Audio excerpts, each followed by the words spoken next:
Visões Populares, o podcast que conecta você a vozes que fazem a diferença.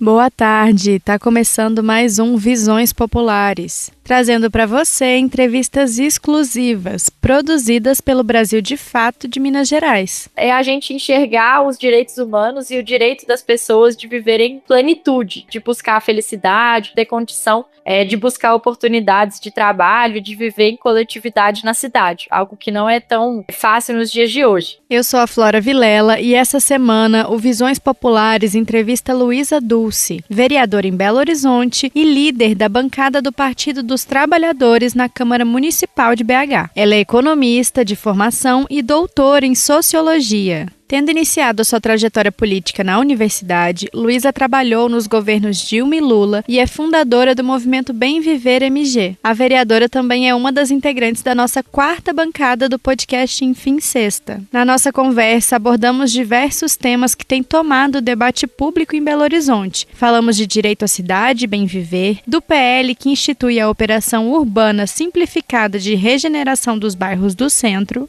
da crise no SAMU de BH, sobre a greve dos servidores da educação e muito mais. Então fica por aqui que a gente volta com essa entrevista logo depois da vinheta. Enquanto isso, não se esqueça de curtir, de compartilhar com quem se interessa pelo tema e comentar por aqui o que achou do episódio.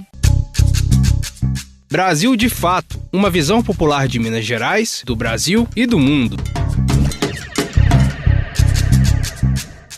E além de vereadora de Belo Horizonte, não, você é economista, doutora em sociologia e é fundadora do Bem Viver MG. E aí, nesse sentido, você sempre levanta a bandeira do direito à cidade. E eu queria começar te pedindo para explicar para o nosso ouvinte o que é o bem viver e o que significa essa luta pelo direito à cidade. A gente está girando em torno dessa ideia do bem viver mais ou menos desde 2020, num contexto da pandemia, em que o mundo inteiro estava se rediscutindo a forma de produzir, distribuir riqueza. E nesse contexto eu me aproximei dessa perspectiva que vem sendo gestada principalmente em países latino-americanos como Bolívia e Equador. Nesses dois países, essa ideia do bem viver alcançou a Constituição e trouxe uma mudança profunda na forma de construir a política pública e de organizar a sociedade. E eu acredito que é muito possível a gente pensar isso para o contexto urbano e metropolitano de Belo Horizonte, que tem a ver principalmente com 3 ideias fundamentais, Flora. A primeira é a gente enxergar os direitos humanos e o direito das pessoas de viverem em plenitude, né? De buscar a felicidade, de ter condição de buscar oportunidades de trabalho, de viver em coletividade na cidade, algo que não é tão fácil nos dias de hoje, né? E um outro pilar fundamental é a gente enxergar a nossa vida de seres humanos no meio ambiente, em relação com os outros seres vivos que habitam o nosso planeta e a nossa cidade, enfim, a nossa Serra do Curral, os rios, as nascentes aqui da cidade de Belo Horizonte. E, finalmente, a gente pensar também quem são as vozes que fazem a política hoje. Então, o Bem Viver nasce principalmente de uma organização indígena desses países que eu comentei. E para a gente hoje na política do Brasil, acho que faz muito sentido pensar nas mulheres, né? Pensar no povo preto, pensar na comunidade LGBT, nas lideranças periféricas e comunitárias. Então, os sujeitos que estão fazendo uma política transformadora e emancipadora. E é isso que a gente entende por bem viver. Pode parecer algo meio abstrato, mas eu acredito que a gente consegue, na prática, pensar o que seria uma cidade do bem viver a partir de espaços públicos de encontro, de lazer, de oportunidades de trabalho digno, de praças e parques onde a gente possa ter o contato com áreas verdes, onde as crianças e os idosos tenham condição de ter uma vida com muita qualidade, enfim, onde a juventude possa ter acesso à cultura, a um trabalho que dê oportunidades. Mas a gente já vê na cidade, Flora, muitos movimentos e coletivos que constroem o bem viver no seu dia a dia. E é por isso que o nosso mandato tem um projeto, que é o grande projeto assim, que a gente está se orientando por ele, que é construir uma cartografia do bem viver em Belo Horizonte. Essa cartografia já vem sendo construída desde o ano passado, 2025, e agora a gente está abrindo para mais coletivos e movimentos, numa tentativa de fortalecer redes que já existem na cidade, de movimentos de luta pela economia popular e solidária, pela moradia digna, pelos direitos das mulheres, da população LGBT, pela cultura, pelas cooperativas de catadores, enfim, lutas socioambientais da cidade que a gente está se conectando e construindo, né, fortalecendo essa perspectiva de bem viver em Belo Horizonte. Pois é, Luísa, e aí seguindo um pouco nesse assunto, né, acho que, enfim, indo um pouco para a prática, no último dia 14 foi aprovado na Câmara Municipal de Belo Horizonte, um projeto de autoria sua que institui um programa para a instalação de bebedouros públicos nas praças, nos parques e nas áreas de maior circulação aí da capital mineira, né? E aí, queria que você trouxesse pra gente o que significa essa nova política para a cidade, principalmente para essas populações mais vulnerabilizadas que estão presentes na cidade, como aqui um exemplo, as populações em situação de rua, e quais que são os próximos passos para a aplicação do projeto. Bom, a gente ficou muito feliz com a aprovação desse projeto, Flora, que se deu por unanimidade, todos os vereadores aprovaram, e agora o projeto vai para a sanção do prefeito. E a ideia é justamente a gente poder ter mais bebedouros em áreas públicas e de grande circulação da cidade, porque a gente sabe que BH já tem alguns bebedouros em parques e praças, mas é pouco, e a gente quer em grandes avenidas, a gente quer na Praça 7, a gente quer na pista de caminhadas da Andradas, enfim. E essa luta pelo direito à água, né, pelo acesso à água na cidade, é algo que a gente iniciou desde o dia 1 do mandato. Conseguimos aprovar uma alteração na nossa lei orgânica, que é como se fosse a nossa Constituição Municipal, para reconhecer a água como um direito fundamental, e BH se torna a primeira capital do Brasil a ter esse direito reconhecido.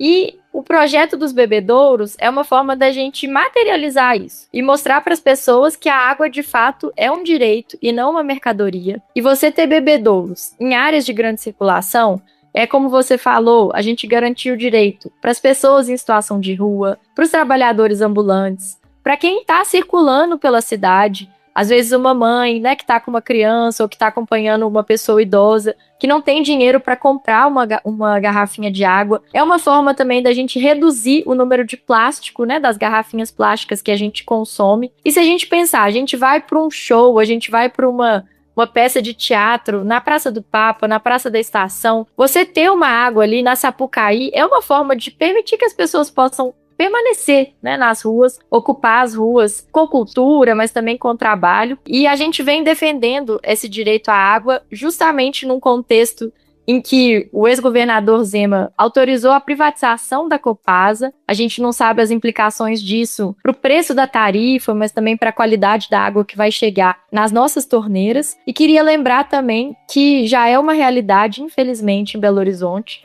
Boa parte das periferias da nossa cidade tem racionamento de água aos finais de semana e às vezes até para além do final de semana. Então a falta da água ela já é uma realidade. E a gente encampou essa bandeira de defesa da água, que é uma defesa da vida, né, na sua forma mais básica, e acreditamos que esse projeto dos bebedouros pode dar bons frutos. Para começar essa implementação, porque quem tem a responsabilidade de implementar os bebedouros é a prefeitura, né? A gente aprova a lei e a prefeitura executa. Mas nós destinamos emenda parlamentar para ajudar a prefeitura a já fazer essas primeiras movimentações, porque a ideia não é ter um bebedouro comum como a gente tem em algumas das praças. A gente quer um bebedouro com acessibilidade universal. O que significa isso? Que tem acessibilidade para cadeirantes, né, para pessoas com deficiência, pessoas cegas, que às vezes a gente não pensa como que os bebedouros de hoje não são adaptados para essas necessidades. E também água para os pets que circulam na cidade, né, cachorros, gatos, enfim, que também precisam ter o seu direito à água garantido. Então a gente ficou muito feliz, porque acho que é um projeto simples, mas que pode fazer a diferença na vida de muita gente que mora e circula em BH. Tá certo, Luísa. E aí, enfim, por outro lado, na contramão desse debate que a gente fez até aqui na entrevista, né, está em tramitação em Belo Horizonte, né, um projeto de revitalização do centro, que tem sido muito criticado por muitos setores, assim, tanto especialistas, mas políticos, enfim. O PL é o 574 de 2025 e institui a chamada Operação Urbana Simplificada de Regeneração dos Bairros do Centro, que na prática incentiva a construção de prédios com quase o dobro do tamanho dos prédios que hoje são permitidos em Belo Horizonte. E aí isso se aplica ao centro, mas a bairros próximos, bairros no entorno também. E para além disso, esse projeto abre mão de impostos que poderiam ser decorrentes disso, então poderiam ser uma contrapartida. Até aqui tem sido bastante criticado o projeto, inclusive você é uma das vozes críticas a ele na Câmara, né? E aí queria entender por que a alternativa não te parece boa, em que pé que está a tramitação desse PL hoje, e para além disso, se essa alternativa não é boa, de que forma que seria possível efetivamente promover essa revitalização? Flora, agradeço essa pergunta para a gente poder falar desse projeto. Primeiro porque tem muita gente que não conhece o projeto, não sabe dessa iniciativa da prefeitura, então a gente precisa conversar com a cidade, ouvir mais a cidade. E segundo, para explicar por que eu e outros vereadores e muitos movimentos e coletivos da cidade temos nos colocado de forma crítica em relação a essa proposta. A gente acredita que o centro precisa sim de mais investimento. O centro precisa ser mais ocupado com moradia e a nossa defesa é que a gente tenha a oportunidade de ter moradia popular no centro de Belo Horizonte para que todo mundo possa morar no centro.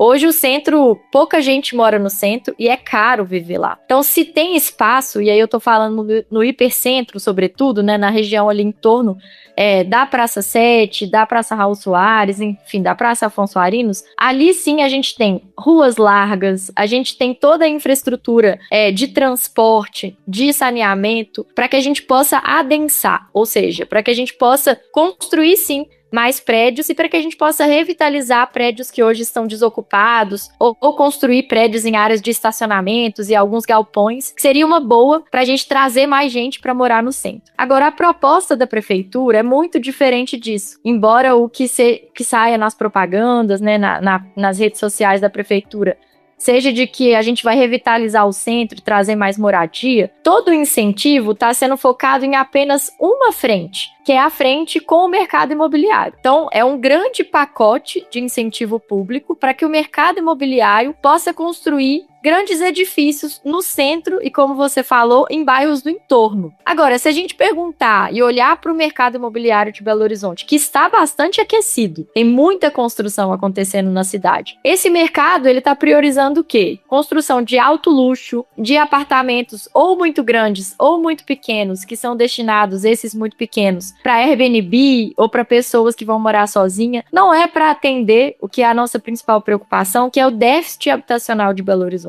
A gente tem mais de 60 mil pessoas que não têm onde morar ou estão num arroxo por conta dos valores de aluguel. E eu acho que esse número é pequeno ainda diante da realidade da cidade. Então, para nós, faz muito sentido a gente fazer um projeto de revitalizar o centro, né, de trazer mais qualidade de vida para o centro, se for focado na construção de moradia popular, de trazer comércio, de trazer oportunidades de trabalho, de melhoria do transporte. Isso a gente está falando do centro. Quando a gente vai olhar para os bairros do entorno, Flora, esse diálogo com a cidade que não aconteceu, né? A prefeitura apresentou um projeto antes de ouvir a população da Lagoinha, do Concórdia, do Bonfim, do Colégio Batista, enfim, de vários bairros. E quando a prefeitura parou para ouvir, ou quando nós, lá na Câmara Municipal, começamos a provocar esse debate, o que é que as pessoas falam? Olha, tem vários problemas nesses bairros. Antes da gente trazer mais pessoas, é preciso resolver esses problemas. Porque trazer mais pessoas, adensar, promover a verticalização, que é construir prédios muito altos, com mais gente, vai piorar o trânsito.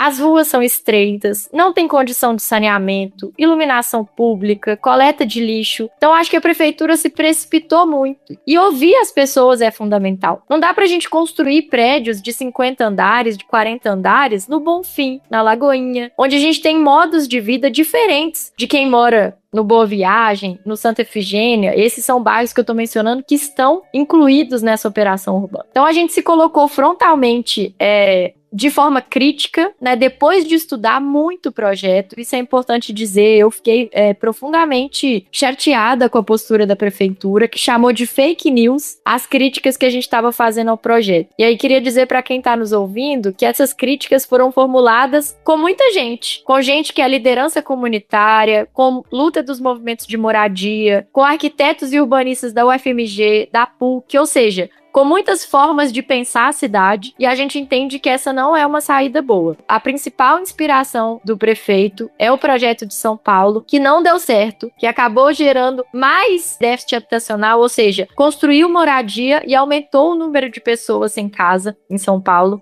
Você constrói moradias que às vezes eram destinadas para baixa renda, depois não tem nenhum controle de que essas moradias de fato vão permanecer, né, com as pessoas que mais precisam. Então a gente precisa sim discutir o centro, né, e um outro projeto para ocupar o centro de Belo Horizonte, mas esse aí, que é o PL 574, ele não nos atende, e é por isso que a gente está propondo algumas mudanças, mas entendo que a essência principal do projeto, que é aquecer o mercado imobiliário, não é uma saída democrática, não é uma saída inclusiva para a cidade que a gente quer. Perfeito, Luísa. E aí, enfim, a gente abriu a entrevista com uma notícia boa, mas daqui para frente, infelizmente, BH está enfrentando várias questões delicadas. E mais um desses pontos é a crise no Serviço de Atendimento Móvel de Urgência, que é o SAMU, de Belo Horizonte, que ganhou novos contornos quando na última semana vários trabalhadores ocuparam as ruas do centro de BH e em seguida lotaram o plenário da Câmara Municipal. Isso porque a Prefeitura de Belo Horizonte anunciou que cerca de 25% dos técnicos de enfermagem que estão nas unidades de suporte básico deixariam o serviço. E aí, com esse corte, para o nosso ouvinte entender, né, 13 das 22 USBs, que são essas unidades, passariam a rodar pela cidade com só um técnico de enfermagem ao invés de 2, como hoje, né? E aí, você tem acompanhado essa disputa, queria saber como que você avalia a postura da Prefeitura e a possibilidade de que aconteça uma greve desses servidores aqui em Belo Horizonte. É bem revoltante esse fato, Flora, e ele espelha uma forma de gerir a cidade dessa atual gestão que eu acredito que está muito distante das reais necessidades da população de Belo Horizonte. Esse caso do SAMU, como você explicou, basicamente é a Prefeitura tirando, né? Hoje o SAMU ele funciona com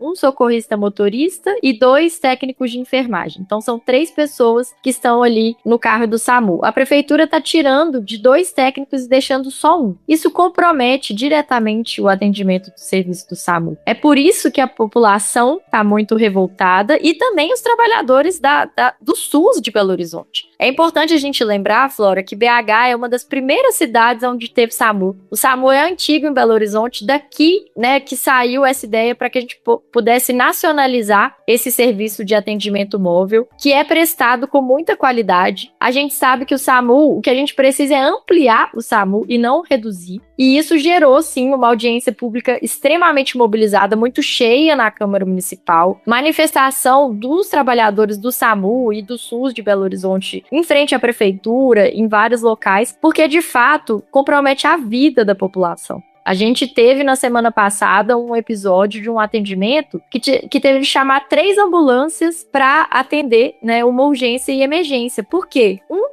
Para atender, né, uma urgência e emergência. Por quê? Um trabalhador só, um técnico de enfermagem só, não consegue carregar uma maca. A condição da população, né, assim, do perfil da nossa população é muito diversa. A gente tem pessoas obesas, a gente tem pessoas idosas. Às vezes precisa fazer um atendimento de urgência que alguém precisa segurar a pessoa e outro técnico precisa fazer o atendimento. Além disso, as ruas de Belo Horizonte, né, os becos, enfim, o relevo morrado da nossa cidade faz com que a gente precisa, sim, ter um SAMU adaptado. Se a norma do Ministério da Saúde fala que o mínimo é um motorista e um técnico de saúde, não é para a gente reduzir. Isso é para cidades onde às vezes nem tem o SAMU. Aí o SAMU chega, ele começa a funcionar dessa forma. Agora, retroceder nunca deveria ser uma opção. E eu, assim, falo até como economista, você olha para esse corte, o que ele representa do ponto de vista orçamentário, é muito pequeno. A gente está falando de 34 trabalhadores que têm um salário, né, um rendimento aí muito baixo, inclusive, em torno de R$2.000. É uma economia muito pequena que não deveria nem ter sido considerada pela Secretaria Municipal de Saúde. E aí a gente olha, né, o prefeito mudou o secretário de saúde, trouxe um secretário que não é de Belo Horizonte, que não conhece a nossa cidade, a prestação de serviço do SUS de BH, e parece que veio aqui com a única finalidade de fazer corte. mortes. Isso é, no mínimo, desumano. Agora, a gente já vai ver o comprometimento do serviço prestado muito em breve, já está sentindo isso. Então, assim, é muito revoltante mesmo. E a população precisa cobrar, porque a saúde de Belo Horizonte não pode passar pela situação que está passando. Nós temos que valorizar esses profissionais. Esses que foram demitidos agora são aqueles trabalhadores que estiveram na linha de frente da pandemia, salvando a vida da população da nossa cidade. E é dessa forma que a prefeitura está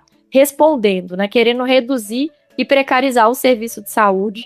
E isso a gente não vai aceitar. Nós estamos discutindo, nós estamos cobrando, fazendo o nosso papel de fiscalização e de fortalecimento das entidades que defendem o SUS de Belo Horizonte. Espera um momentinho que a gente já volta para continuar a entrevista.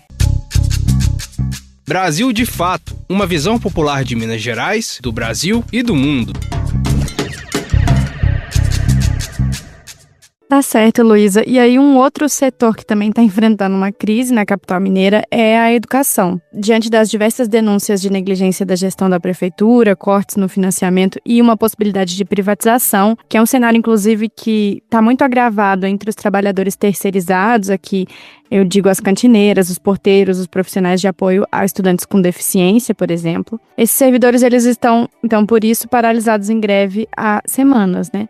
E aí, a falta de diálogo com a prefeitura é um apontamento muito frequente da categoria durante essa mobilização. Queria entender como que está sendo tratado isso na Câmara de Vereadores de Belo Horizonte e como que tem sido o diálogo com a prefeitura na sua avaliação. O setor da educação está chamando essa situação atual de apagão da educação de Belo Horizonte, Flora. São vários problemas, você mencionou. As diretoras das escolas estão muito preocupadas porque já não tem recurso para gerir, né, a comunidade escolar ali. Tá faltando muito professor. O contrato com os terceirizados tem várias mudanças. Estão faltando trabalhadores terceirizados. E para quem não conhece a realidade das escolas, eu tô falando de cantineiras, tô falando de porteiros, tô falando de profissionais de apoio, como você falou, né, que dão suporte para os estudantes com deficiência, para os estudantes do espectro autista, enfim, com TDAH. Há uma série, né, de diversidade de condições dos nossos estudantes hoje e a Secretaria Municipal de Educação não tem dialogado sobre esses problemas. Então, a categoria, seja das professoras, dos professores, dos trabalhadores em geral, que estão nas nossas escolas, está em greve, né, estão paralisados. Isso é um problema, porque, assim, a gente precisa das escolas funcionando. Ao mesmo tempo, tem diretora que está pagando o transporte desses trabalhadores terceirizados com recurso do caixa escolar. Isso é proibido. Elas estão preocupadas porque depois cai no CPF delas. Mas isso é para manter as escolas funcionando. E como você falou, se repete em todas as áreas da cidade o que a gente tem visto, que é essa falta de diálogo. Essa é uma preocupação muito grande. Nós temos um sindicato constituído, né? Nós temos um comando de greve, tem lideranças dos movimentos dos professores e demais trabalhadores da educação. A prefeitura precisa sentar, precisa ouvir. Se está difícil, né, o orçamento da prefeitura, como que a gente consegue construir um calendário coletivamente? Isso precisa ser explicado, o prefeito precisa entender que educação é uma prioridade da cidade. E Belo Horizonte é uma cidade de referência, né? As nossas EMEIs, o nosso ensino infantil das crianças, enfim. A gente tem uma trajetória que não pode ser apagada com essa gestão que não dialoga, né? Que não olha, que parece que desconhece dos problemas reais da educação de Belo Horizonte. Então, lá na Câmara, a gente já realizou audiências públicas, tem dialogado com as lideranças. Estamos num processo de coleta de assinaturas para constituir uma CPI da educação pública de Belo Horizonte. Eu, inclusive, já assinei esse pedido de CPI. A nossa bancada do Partido dos Trabalhadores, também o PSOL, outros vereadores estão sendo pressionados, né? Ontem foi um dia que teve, digamos assim, uma blitz da educação para poder conversar com os vereadores, para que a gente possa chamar atenção para esse fato. Que o nosso papel é cobrar, né? O nosso papel é analisar o que tem de errado. Você mencionou, por exemplo, essa questão de contratação, né? Tanto de professores quanto de outros profissionais de apoio por meio de OSCs, né? Isso precisa ser olhado, porque, em princípio, não é algo que pode acontecer. Então, tem algumas irregularidades que nós estamos olhando, mas, principalmente, o que a gente precisa é defender que a educação, que a saúde, enfim, sejam de fato prioridade no nosso município. Tá certo, Luísa. E aí, trazendo um pouco um tema que você tratou no começo da entrevista, de maneira breve, né, a Prefeitura de BH renovou um contrato com a Copasa até 2073. E aí isso se dá em meio a um debate que tomou conta do Estado desde o ano passado. A gente tem tratado bastante aqui no Brasil, de fato, desse ponto, né? A partir da possibilidade de privatização da empresa que cuida da água e do saneamento de grande parte dos mineiros, né? E aí esse contrato firmado pela gestão do Álvaro Damião ainda é muito nebuloso no conteúdo e foi firmado sem participação popular ou sem participação também do Legislativo Municipal. Queria que você trouxesse pra gente a quem que interessa esse contrato e como que isso se relaciona também com esse processo mais amplo de privatização da Copasa no Estado. Essa questão da Copasa, ela é muito séria, Flora. A gente fez uma audiência pública na Câmara Municipal para cobrar um mínimo de transparência da Prefeitura em relação a esse contrato. E aí, como você disse, foi feito sem discussão, sem participação popular, sem discussão no Conselho Municipal de Saneamento, que é o espaço essencial para fazer o debate sobre a relação da Prefeitura com o serviço de prestação de água, saneamento, esgoto da nossa cidade, e não passou pela Câmara Municipal, que também tem uma comissão de saneamento e saúde, tem outras comissões por onde esse debate deveria ter passado. Isso nos preocupa muito, porque a Belo Horizonte tem um contrato com a Copasa, né, que valeria até o ano aí de 2033, então a gente ainda está nesse período vigente. E o que a Prefeitura fez, a portas fechadas, Flora, porque nós ficamos sabendo disso, por meio de uma notícia que saiu na imprensa, de uma foto, né, de uma mesa ali que estava o prefeito, a presidenta da Copasa, mas não chega a meia dúzia de pessoas que estavam sentadas naquela mesa, quando a Prefeitura anunciou que tinha feito um aditamento do convênio. O que é isso? Ela fez uma alteração do convênio que já está vigente com a Copasa, estendendo o seu prazo, como você falou, até o ano de 2073. Isso significa mais quase 50 anos que Belo Horizonte vai se tornar, né, vai ser cliente da Copasa. E é uma preocupação para a gente porque nós não conhecemos os termos desse contrato que foi renovado, né? Eu estou falando aqui em termos mais coloquiais, desse convênio que foi renovado com a Copasa. Então, a falta de transparência é um problema. Agora, nós queremos, mais do que conhecer esse documento, a gente quer saber o que a cidade ganha ou o que a cidade perde com essa assinatura. Porque os indícios que temos, né, a partir de estudos que foram feitos com minutas, com alguns textos que circularam por aí, é que Belo Horizonte vai perder, sim, diante do que tem hoje em relação a esse novo formato. E a gente traz preocupações em relação ao futuro da Copasa, porque como nós comentamos e a população sabe, ano passado o governo do estado autorizou a privatização da empresa. E onde privatizou, e eu tô falando do município de São Paulo, do município de Ouro Preto, que é aqui pertinho, do estado de Sergipe, que acabou de privatizar, a tarifa aumentou, a qualidade piorou. Nós estamos falando de água que sai às vezes da torneira, de água na cor marrom, né? Que a qualidade não tem condição de você beber essa água, que aumentou o racionamento, boa parte desses lugares fica sem água, e aí nós estamos falando, sim, das periferias, das áreas mais pobres, e muitas vezes é uma empresa privada que você fica ligando, não consegue nem falar com a empresa, né?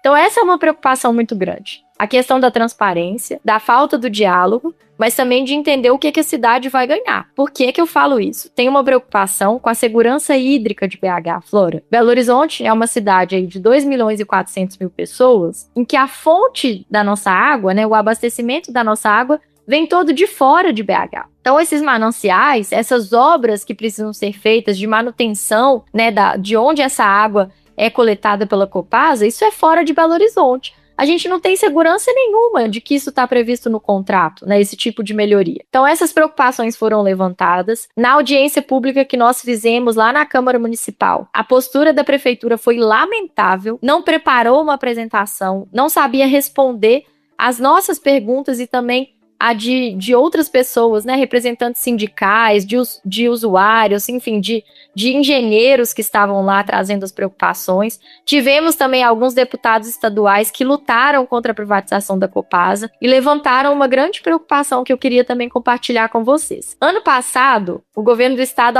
autorizou a privatização da Copasa, mas Belo Horizonte é a principal cliente da Copasa. A receita da Copasa com Belo Horizonte é quase 30% de tudo que a Copasa recebe vem de BH. Isso significa que só é interessante para uma empresa privada comprar a Copasa se esse cliente, que é Belo Horizonte, for mantido como cliente da Copasa. Então, a Prefeitura de Belo Horizonte ter renovado esse contrato é fundamental para que qualquer empresa privada queira comprar a Copasa. Então, digamos assim, houve um aval de que a Copasa tem agora a condição de operar por mais 50 anos, porque o principal cliente dela vai permanecer. Então, nós estamos olhando tudo isso, acompanhando movimentações que já chegaram ao Tribunal de Contas do Estado, fizemos requerimentos para obter o documento formal que foi assinado e estamos cobrando a Prefeitura que faça um diálogo nos espaços institucionais, na Câmara Municipal, no Conselho Municipal de Saneamento, em outros conselhos de políticas públicas, porque isso é muito sério,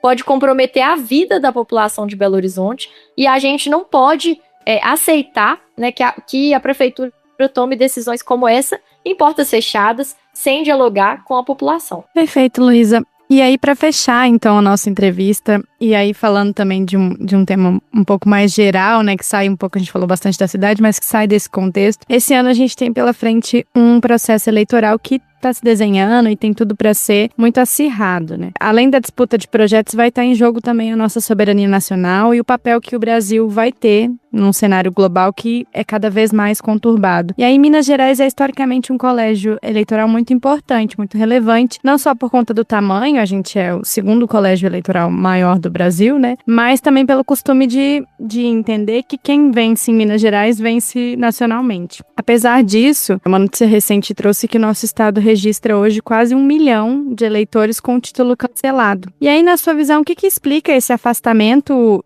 da política e do voto que acontece entre os mineiros, mas, enfim, se isso é um cenário nacional também, né?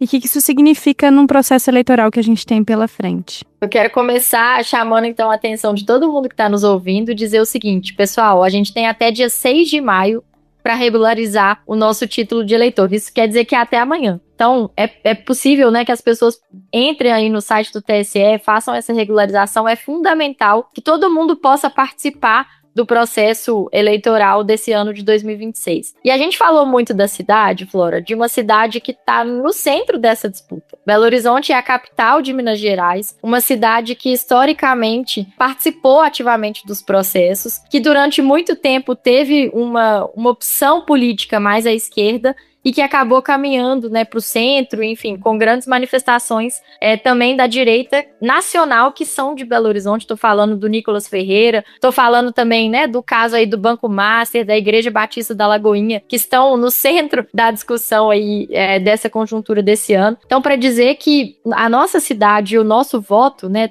da região metropolitana como um todo, vão ser fundamentais para decidir uma eleição que tem um apelo global, planetário. A eleição do Brasil hoje é talvez a eleição que vai ser mais acompanhada, né, pelo restante do mundo inteiro. E a gente sabe que defender a democracia no nosso país, e eu acredito que isso corresponde com a eleição do presidente Lula, vai ser fundamental para a segurança e para a soberania nacional dos países da América Latina, né, e do sul global como um todo. Então, de fato, a dimensão desse processo eleitoral extrapola muito a nossa vida cotidiana. Mas eu quero trazer para a realidade de Belo Horizonte e dizer, assim, que para o cidadão de Belo Horizonte, a eleição do presidente Lula é muito fundamental. A gente está vendo diversos investimentos que são importantes para o dia a dia da cidade, que existem hoje e que eu desafio qualquer pessoa a me dizer um investimento que o governo Bolsonaro fez na nossa cidade durante o seu governo. Eu acho que ninguém vai saber falar. Nós estamos aqui, Flora, às vésperas de receber um Instituto Federal que vai estar no Barreiro. O presidente Lula transferiu para Belo Horizonte a gestão do anel rodoviário, que era um pleito antigo de muitos prefeitos da nossa cidade, porque o anel hoje ele é praticamente uma avenida de Belo Horizonte, né? Então os prefeitos queriam ter a gestão do anel. A gente vai ter a construção de um bairro ali no antigo aeroporto Carlos Prates, com mais de 4.500 moradias, inclusive com moradia popular, mas que vai ter UPA, vai ter centro cultural, vai ter escola, né? A construção de um novo bairro. A gente está vendo vários investimentos na questão da mobilidade em Belo Horizonte, recursos que vão chegar para a gente fazer a recuperação do Ribeirão do Onça, com a construção de um parque ciliar ali de muitos quilômetros, né? Trazendo qualidade de vida para as pessoas, além de investimento que chega por meio do pé de meia, que chega do Gás do Povo, que chega do Bolsa Família. Então a gente está vendo um país que está sendo valorizado, né? O FMG que é aí líder em geração de patentes, uma das melhores universidades do mundo, é uma universidade pública, né, que tem recurso do governo federal, que tem investimento do governo do presidente Lula. Eu poderia passar aqui muito tempo defendendo as equipes, né, de saúde da família que estão chegando também pelo SUS, para dizer então que para quem mora em Belo Horizonte, faz muita diferença o governo do presidente Lula. Mas não só em Belo Horizonte. A gente viu o apoio que o governo federal deu para a região da Zona da Mata, e eu tenho família na Zona da Mata, então eu fico sensibilizada em relação a isso, né? A gente olhar que foi a mesma solidariedade que tivemos no Rio Grande do Sul, muito diferente da postura do governo Bolsonaro, que mal se implicou, né, em relação às mais de 700 mil mortes na pandemia, que tinha um tratamento muito desrespeitoso com a população pobre, negra, né, com as mulheres, enfim. Então, são muitas diferenças, e eu queria chamar a atenção, porque nós estamos numa cidade que pode ser assim, o fiel da balança para que a gente dê continuidade a essa trajetória de recuperação da soberania, de criação de oportunidades. E aí eu estou falando principalmente para as mulheres, né, para a juventude, para a população periférica. Então, chamar a atenção das pessoas, eu acho que essa desconstrução da política, né, que, enfim, está na raiz desse descrédito que você mencionou, tem a ver também com isso que a gente comentou mais cedo, assim. Se a administração municipal, né, se a prefeitura não escuta a população, não constrói junto, a gente vai deixando de acreditar que a nossa voz importa, né, que o nosso voto importa. Isso é muito ruim. Então, é na contramão disso que a gente precisa convocar as pessoas para participarem desse processo eleitoral, para se fazerem ouvidas. A gente tem, né, um cardápio grande de candidatas e candidatos que estão aí para a gente poder fazer uma escolha com consciência. Então, convocar todo mundo para poder já ir pesquisando, já escolher os seus parlamentares, porque não é só eleger o presidente Lula, mas é eleger um Congresso que dê sustentação para esse projeto de transformação, né, e de mudança de vida que a gente quer para o nosso país. Então, fazer essa convocação e dizer que a gente tem um longo período aí pela frente, mas que contamos com todas e todos para que Belo Horizonte... Nossa conversa foi boa, mas o Visões Populares de hoje fica por aqui. A gente agradece muito a participação da Luísa, que já contribui todos os meses nas análises da quarta bancada do Enfim Sexta. Então, se você gostou dessa entrevista, do ponto de vista da Luísa, aproveita para conferir o último programa com participação dela. O episódio se chama O Fim da Escala 6x1. A direita não está do lado dos trabalhadores. E você pode conferir ele nos canais do Brasil de Fato MG no Spotify ou no YouTube. Na próxima semana tem mais entrevistas exclusivas e reflexões que transformam. Sempre às quartas-feiras, no canal do Visões Populares no Spotify ou no YouTube, na Rádio Autêntica Favela FM ou no site do Brasil de Fato MG. Se você está ouvindo a gente pelo Spotify ou pelo YouTube, comenta por aqui o que você achou desse episódio. Não se esqueça também de compartilhar o programa com os amigos e dar 5 estrelas para o podcast. Se você está ouvindo a gente pela rádio, perdeu alguma parte do episódio, quer ouvir de novo ou compartilhar com os amigos, é só buscar Visões Populares lá no Spotify ou Brasil de Fato MG no YouTube. Acompanhe também o Brasil de Fato de Minas Gerais nas redes sociais para você não perder nenhuma novidade. E até lá! Se encerra aqui o Visões Populares, análises e reflexões sobre os temas que impactam o nosso dia a dia.